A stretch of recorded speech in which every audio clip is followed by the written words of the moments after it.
Alright, this is going to be a coaching session for a Legend 1 Windrunner who's looking to improve on laning and overall map movements and not playing so reactionary and looking how to dictate map movements a little bit better. So we'll talk about laning for a bit and then we'll look at the mid game and see. And then we'll probably talk about itemization a little bit. Everybody gets in. So, This one is in the bag. first thing that I'll say is make sure that you're like actively thinking about everything you do from when you load into the game. You want to be thinking about what you're playing against, what you're laning against, and how you want to play the lane. And I don't think we should ever skill our skill like this right away. You have no reason to skill power shot before you run into anybody. Doesn't really look like you guys are playing for a kill here because there's 3 top. So you really probably don't want power shot. You might want Windrun to go for a bounty rune or perhaps in the lane. So you're laning against likely it's going to be Silencer Lifestealer, it looks like. Because I presume this is Ember mid and then Shaker Tiny top. Silencer, as a hero, does one thing really well in lane, and that's he clicks on you with W, and he trades with W. With this level 1, now you're just not going to be able to trade with Silencer when you get to lane. So I think I would, if I was skilling a skill immediately right now, I would skill Windrun, but I don't think you should skill anything until you need it, or until you get to lane.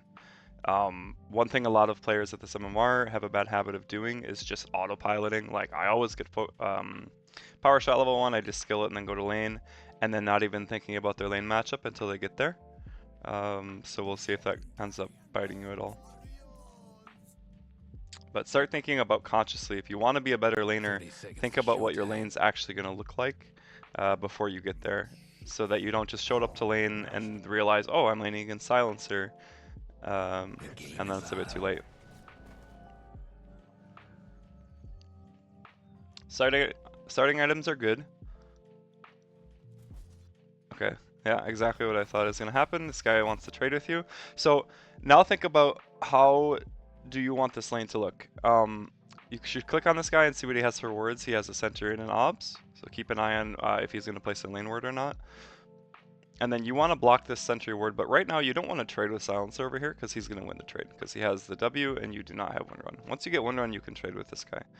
But for now, you probably want to play on this side of the lane and click on Lifestealer, which means you either need to go put this sentry now and hope he doesn't deward it, or you need to concede that this is going to spawn at 1 minute.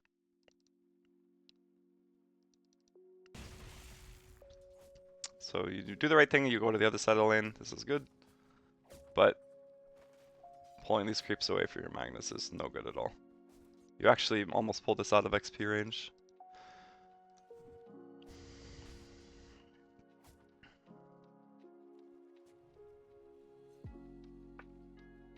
Now look what this did to your lane for your mag. He was gonna have creeps right here and be okay. But this aggro on the Silencer really fucked up the lane. Like, if you look at here, Magnus split the wave, which is good. He's about to take these 3 and he can freeze it in front of here and he'll probably chill here for like a minute or 2. And you clicking on the Silencer here honestly probably griefs the whole lane. Not to be too negative, but this guy's very sad now. Now instead of his lane being here, it's down here and he doesn't have a support. And he missed XP for 2 creeps. The next thing I would say is be a little bit more proactive in your regen consumption and ferrying regen out. Do we have something on the way already? Oh, we do. Okay, cool. Never mind. Good job. Courier. I was gonna say, if you didn't have a salve coming out now, then you just can't play this lane.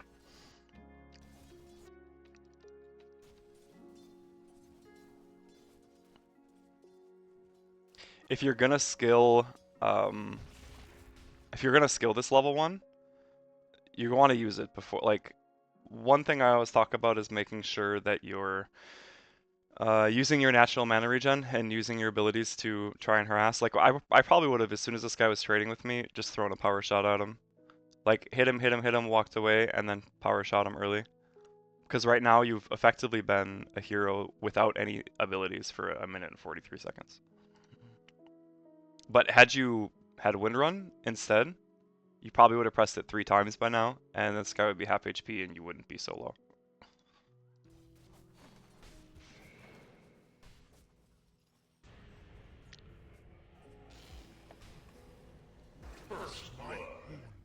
First blood, last words.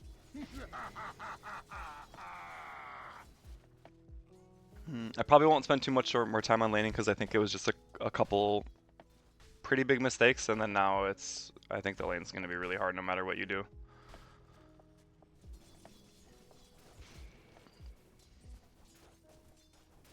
But you're a far stronger hero now that you have level 2. You can actually trade with the Silencer.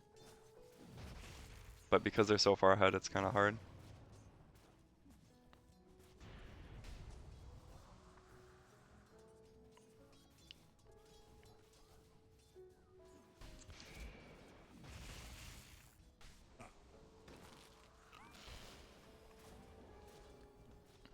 My quiver is empty.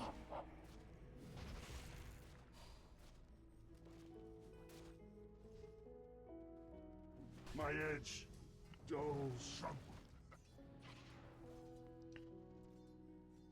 Okay, so now we have to start thinking about, because I think this lane is kind of over. What does post laning stage look like, and what kind of moves do you want to make on the map? So you'll still probably stay here for a bit. I think in general, I like to think about 5 minutes as a very important timing. Because you have to make a decision around right now at 440 on whether you're going to continue to lane or if you're going to make plays and make moves on the map. Because this is when you can start making moves because it turns nighttime at 5 and you can start thinking about the 6-minute rune. So looking at our heroes here, we have a Kunkka mid that does not have a bottle, and they have an Ember Spirit that does have a bottle and wants to play around runes. So it might be decent value to play for the rune at 6 minutes. If you think you can kill this guy before level 6, then you could rotate right at 5 minutes. But I don't think you can. I think you're probably a little bit too behind. That is probably not worth it, because this guy just hit 5. Maybe if you go right now, you could kill him. But I would probably stay in the lane until the 6-minute rune, but I would be moving to make sure that Ember doesn't get a 6-minute rune. You have to keep in mind, if you're thinking about map movements, think about where do the enemies want to move, and think about how your cores want you to play the game. So this Ember probably wants to play for 6-minute rune, which is why I'm saying contest it. This guy wants to chill top, and looks like he's doing okay, having a good lane. These two heroes you can maybe kill if you go through the portal, but again, you're kind of weak. And I think this guy needs a little bit more support in the lane. So let's see how the next minute goes. I would stay in lane until 5:30, and because usually at 5 I'm looking and I'm thinking about when I'm going to move, and I'm sending out a ward. Like I would be sending out a ward of center into smoke right now, so that when you do make some move at 6 minutes, you can get a new ward, you can play for a 6-minute rune, maybe you go hit this guy and force a TP reaction. But in general, I think at this MMR, people think about laning stage as lasting till like 10 minutes, when in reality I think it lasts till about 5, at least until you face this first decision point. But you're still pretty strong within this lane, because you can trade with the Silencer now that you have this. So maybe this lane is savable.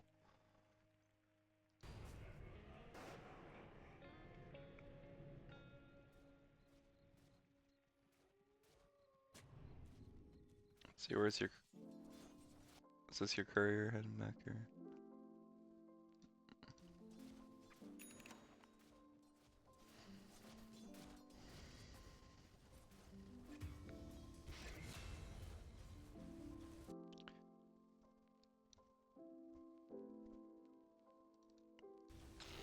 If you want to be proactive, become a more proactive player, try keeping better tabs on your other lanes and how they're going. Like clicking your camera into other lanes just to look at the position of them, to see if there's any moves you can make. Because sometimes if you just get in this habit of looking other lanes every once in a while, you'll see like, oh, this guy's playing at half HP, maybe this is a play I can make. Or if you see these guys pushed up here like they were, that might be a play you can make.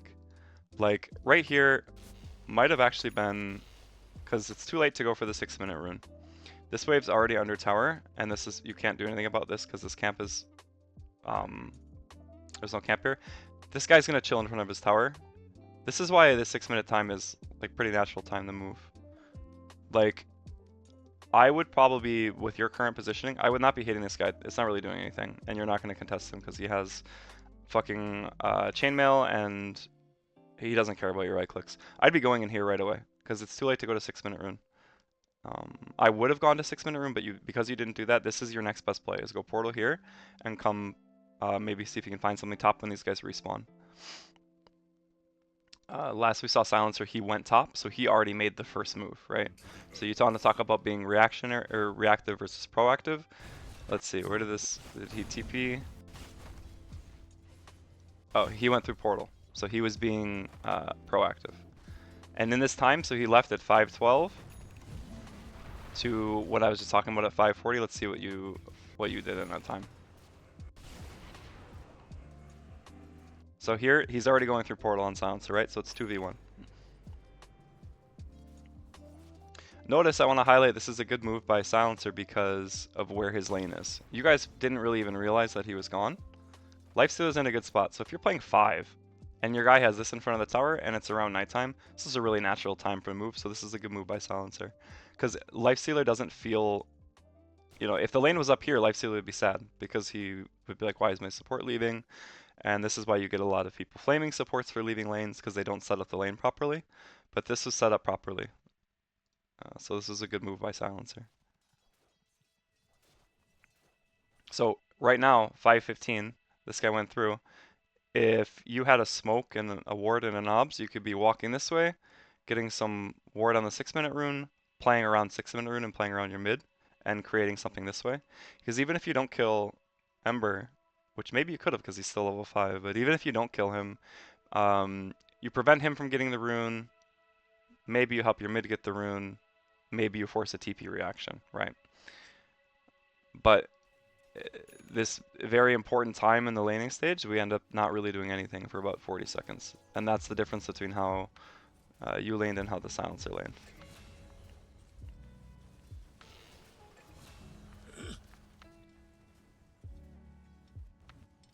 You thought about going portal there. Now you're heading to rune, but it's a little bit too late. Like Ember's already on the rune. If you were you could be here right now. This guy's actually just dead. You'd kill his ward, or you'd kill him, because he's level 5. This guy would have been dead. But instead, does he get a rune? Yeah, instead he gets a haste rune. So this is just one example of like being proactive, thinking about at 4:45, thinking about how do you want to manage the nighttime in the first rune spawn. Radiant's mid tower's getting banged up. Like this feels like, oh, it's unfortunate, like almost got him. But the fact of the matter is you were too late. Because 6-minute, you're too late. You should have been on this hill at 5:45. And then this guy dies. Radiant's mid tower could use a hand. Dire's bottom tower's getting the business.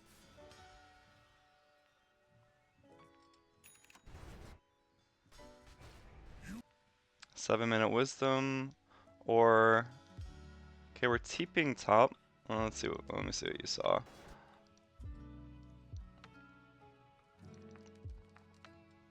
Again, why this timing is really important, because if you make this play coming top at, let's say, 6:15 after you've contested mid, then you can come up here at 6:15. If you find a kill, now you can actually go steal their wisdom. But we're just a tick behind, and we're doing this at 6:40.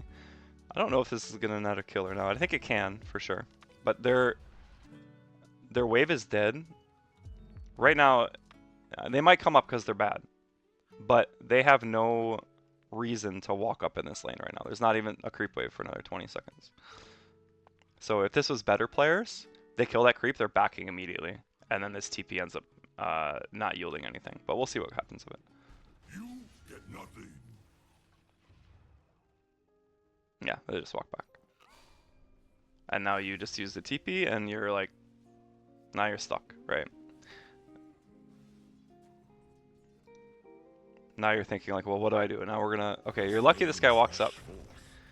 Radiant's If this is a mid better tower's player, coming there's no way this guy should die here. But it's gonna work out. I expected. I will say, I think the reason this worked out, and this is something you can be aware of, is that it was at 7 minutes, so his support did leave at 7, and you can kind of, even if you don't see it happening, you can play around this a lot, and maybe that's what you're trying to do intentionally, is that you're like, oh, it's 7, his support's gone, we can kill him. Now, if this guy is maybe ancient player, he wouldn't move up like this because his support is gone, it's nighttime, and you're off the map. But this worked here because this guy went up a little bit too far. The flames rush forth. Radiant's mid tower's getting banged up. Not the journey I expected. So now let's see what we do. What would I do on this map? I mean, everybody's missing, right? We don't see anybody on the map for opponents.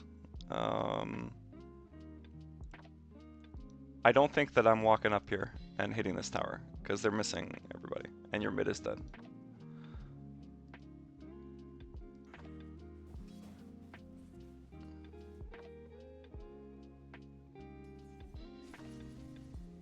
Still missing everybody, still missing everybody. I would expect them to be making a move here right now. I don't know. I'm guessing that there's probably 2 people here in triangle.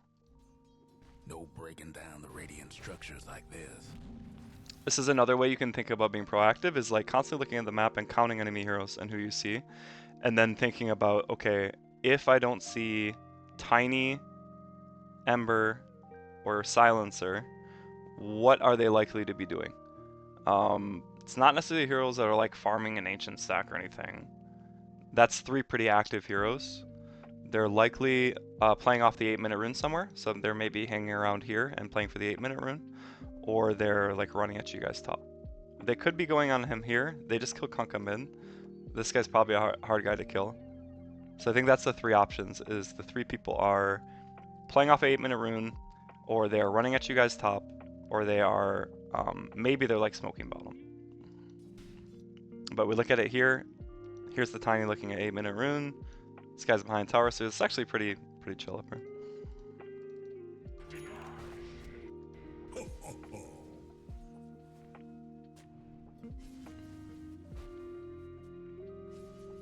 Arcane power.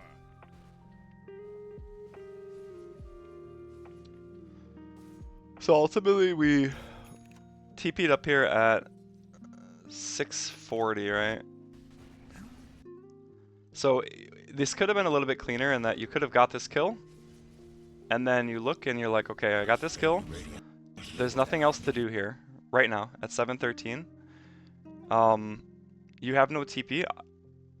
I would have probably just portaled right back bottom and then go play with Mag for a little bit. Like, thinking back on it, because you end up spending like over a minute here, not really doing anything. I don't know if you're like, we're just kind of like hoping maybe somebody will come up and we'll die. Or someone will come up, we'll get another kill. But ultimately, this guy just wants to shove the wave out and farm the camps at this point in the game. He doesn't want to go hit tower or anything.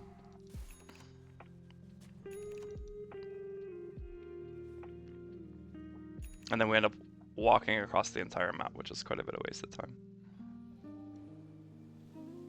This is where it feels like you're getting a little bit lost in the sauce, like just kind of wandering around, not really understanding a purpose. And I think it's because you came up here and then you hung up here for like 90 seconds. Because you could have, if you would have portaled here, came down, played with your mag a little bit, maybe you can find a kill on Silencer or something. And then your next timing is going to be maybe 10-minute rune. And at this point you want to think about who wants to farm and who wants to fight. So SF wants to farm. He wants to push this lane out. He wants to farm these 2 camps. He wants to farm these 2 camps. Kunkka's level 7. He's about to have phase boots double bracer. He wants to fight. This is the guy that I would play around for the next minute or so. And what you can do if you wanted to be a little bit more efficient here if I'm looking at the map right now, this is the guy you want to play around, the Kunkka. In this moment, there's not really anything to do because you can't kill this guy. You could have walked over, stacked triangle, and then walked right back to mid. This is an example of like playing around a hero, because if you're walking this way and you're like right here and he gets jumped, you can wind run back and help, right? But if you walk over here, you stack triangle and then come straight back, you're probably not missing anything here. You're accomplishing something on the map for either really any of your 3 cores can farm triangle, so it's really good.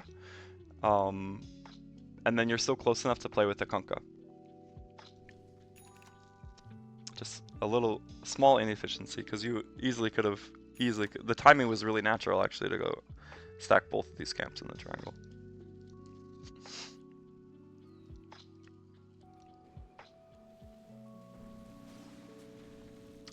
Do you have a TP coming out on courier? You don't. Try to be lit. If you use your TP to go here, you should just send one out right away. You don't want to be walking around without a TP, because at this point I'm quite sure that your TP's off of cooldown.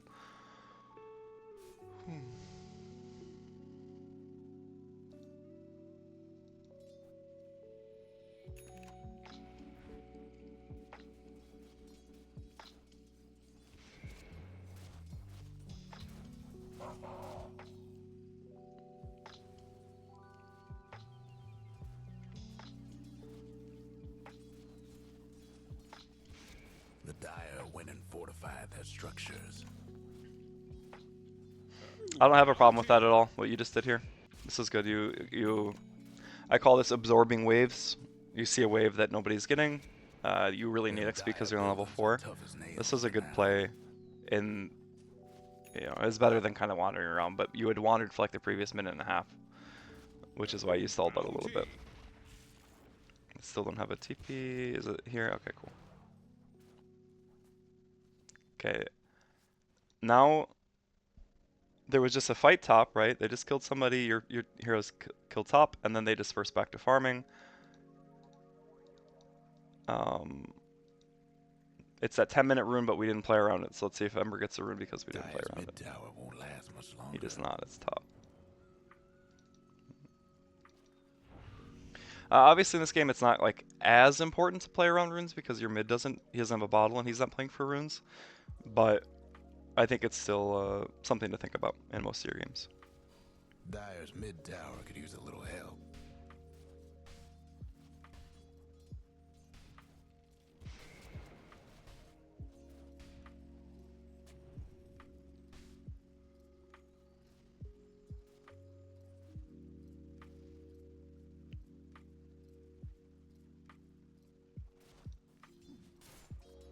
I wonder what Kunkka's buying if he's going.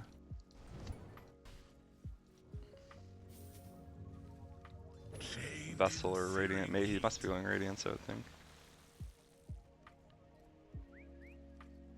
The rune of regeneration. Radiant's mid tower's coming apart.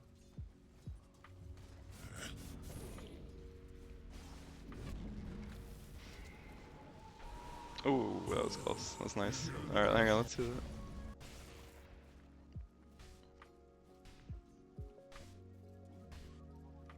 The rune of regeneration. Radiant's mid tower's getting banged up.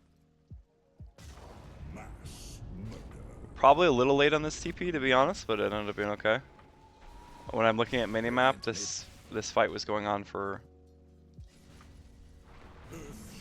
a while before you TP'd in. The rune of Radiant's mid regeneration. tower's coming apart.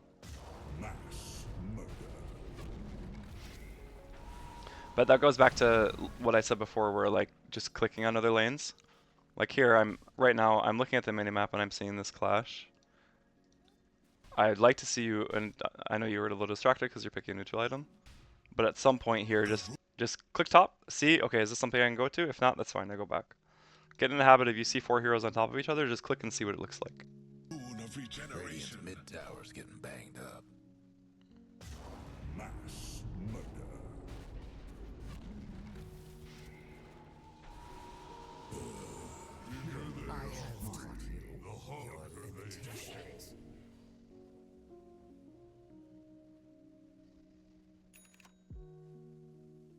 Radiant's top tower's hurting.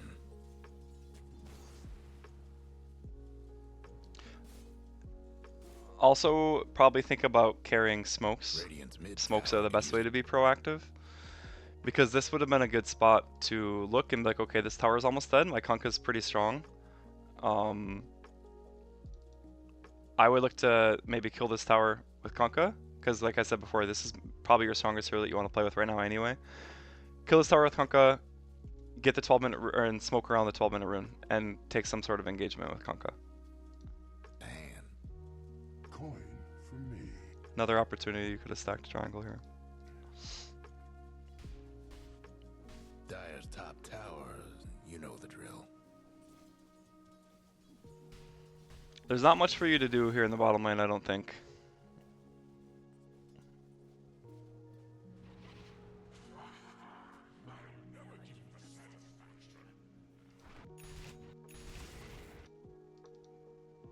Ember got another rune at 12.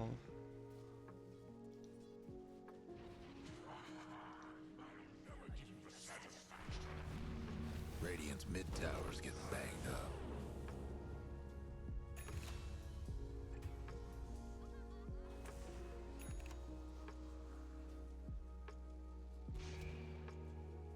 This is too far to chase.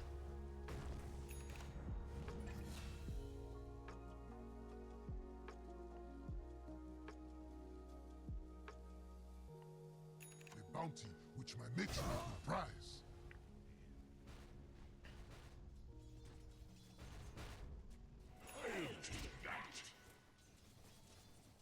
Three horns on which to hoist them. If you're going Vessel, I would go Vessel. Like, don't... these power treads aren't doing enough for you, I don't think. If you're gonna go Vessel, just get this and get Vessel and then go back for upgraded boots if you want to.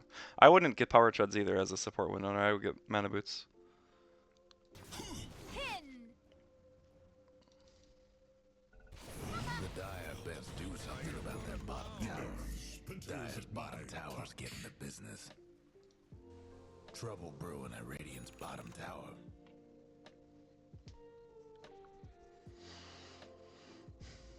Radiant's top tower's in bad shape. Radiant's toughened up their structures.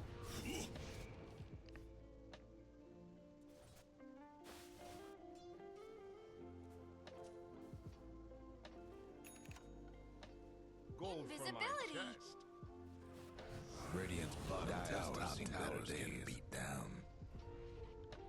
Dire's mid tower's having technical difficulties. Dire's mid tower could use a little help. Dire's mid tower won't last much longer. Radiant's bottom tower ain't a pretty sight. Dire might want to mine their top tower.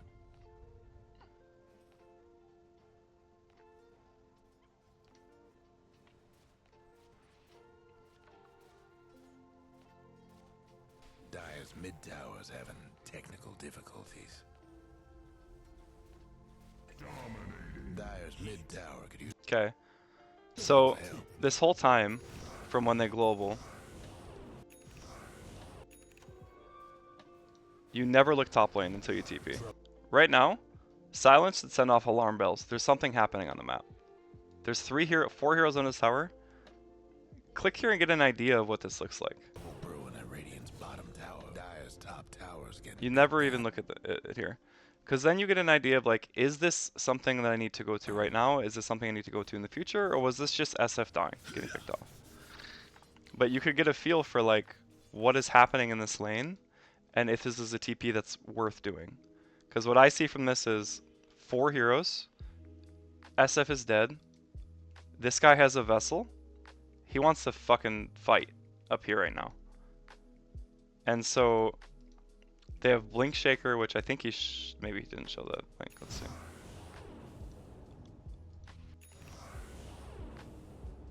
Yeah, they showed Blink Shaker, Ember Vessel, 4 heroes. This is all incredibly valuable information. That if you had this information by clicking up here and looking, you probably don't make this TP. Like, I don't think you guys should. I think you end up TPing too late, like after this guy dies, right? Yeah. At this point, the TP needed to either happen the TP needed to happen now, right? When Kunkka's here and this guy's setting up. But this is a far too reactionary TP because you didn't look and get any of this information. So these guys get blink echoed, and you see people dying, and you snap your camera up top for the first time right now. So you don't even know if he's echoed, you don't know if he has blink dagger, you don't know what the strength is of anybody up here. You're just TPing because you're supposed to because something's happening.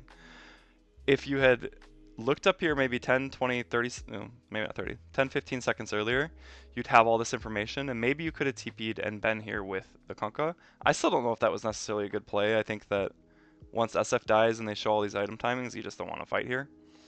But TPing right now is the worst possible outcome. Because it's already, the fight's already over. The slam's done, this guy's out of here. He says, fuck that, I'm not fighting here anymore. Your CM's done. This guy's probably not coming back because he sees all these people. This is just TPing because you think you're supposed to. I don't know what you think you're going to accomplish with this Shackle. This guy's a level 11 and he has a Spirit Vessel and you're by yourself. Dire's mid tower won't last much longer. You were probably surprised that you got blinked down by Shaker there, but none of this should have been a surprise. Dire's top tower can't do nothing about Dire's structures right now. The Dire might want to mine their top tower. Dire's top tower. I don't want to spend too much more time on this because I think I've given you enough things to think about. I can do another replay in the future, but I would say biggest takeaways are thinking about how what your lane's going to look like before creep spawn, before bounty rune spawn. Like as soon as you load into the game, think about what am I laning against and how do I want to play the lane, and skill accordingly. Don't skill your power shot, don't skill anything until you know what you need.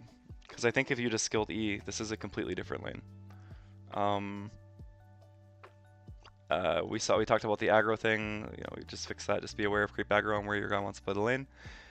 And then yeah, looking at other lanes, thinking about information on the map and making that dictate your movement, and then looking at the clock and thinking about the clock. Thinking at 440, thinking about how do I want to play the next 3 to 5 minutes of the game, because it's really important. And it's going to depend on what your heroes are in the mid lane. It's going to depend on how your lane is going. Some games you might just stay in your lane till 7 minutes, so that's fine. But be conscious of the clock in terms of that 440 to 10 minute window. And also be conscious of the clock in terms of stacking, and because that can be something that you're able to do. I think with all that, that should give you enough to work on and improve. If you have any questions, just shoot me a DM. Thanks.